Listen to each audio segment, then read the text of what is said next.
standard is the standard.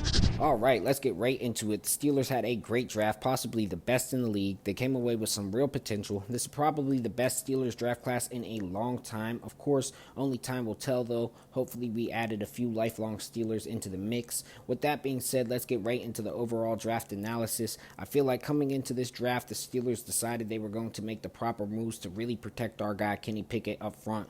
Of course, he had 2 concussions last year. One more, and that would have been Tua Tagovailoa levels. The offensive line was heavily penalized throughout the season, and they gave up too many sacks, so it makes sense to see them trade up to get Broderick Jones before the Jets could grab him. The dude is a dog, and I honestly would hate to have him on any opposing team. In 2022, he gave up 0 sacks, so in my opinion, their first-round pick is a major dub. We've seen Joey Porter Jr. drop down to the second round, and of course, what better way to introduce him to the NFL than to bring him home to Pittsburgh? This is who I had in my mock draft at pick number 17. When I seen them trade up for Broderick Jones, I was a bit worried that somebody else might come and grab him, but of course we picked him up with 32nd overall. He still has a lot to learn, but I do think he will live up to his name, so great pick for Pittsburgh. I know everybody at home was really excited about this one.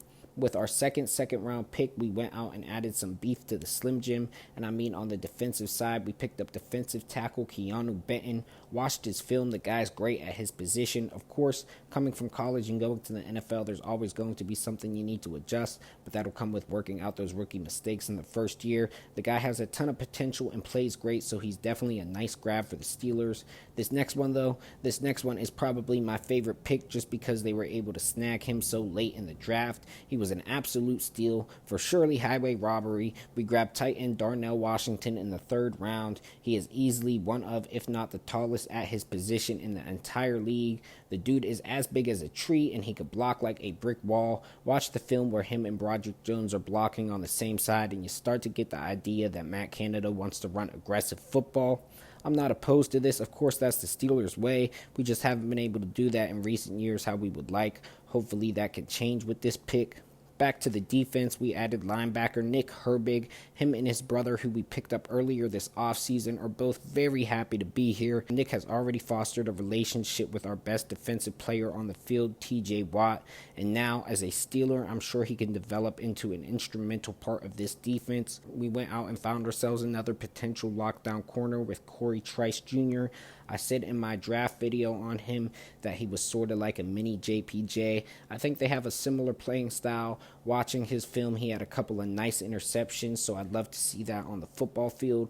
Another great pick for Pittsburgh. And finally, we have our last draft pick, our second 7th rounder, offensive guard Spencer Anderson. If I'm being honest, his film didn't really stand out to me. I like the fact that the Steelers are showing that they want to seek the talent to protect Pickett, but watch the film for him and watch the film for Broderick Jones, and you start to see why one was selected first and the other last. I honestly don't know if Anderson makes the team, but we will see how that plays out. Shout out to Omar Khan and Mike T. This draft was very lucrative. I love how they traded across the board to get the players they wanted at the picks that they felt comfortable with.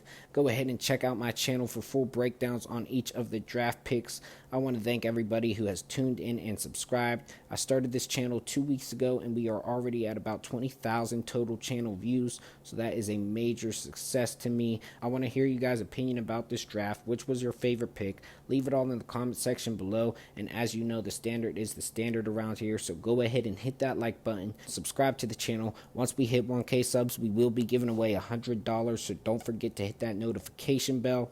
And hey bro, let me hold on to a sub for the one time, man. Peace.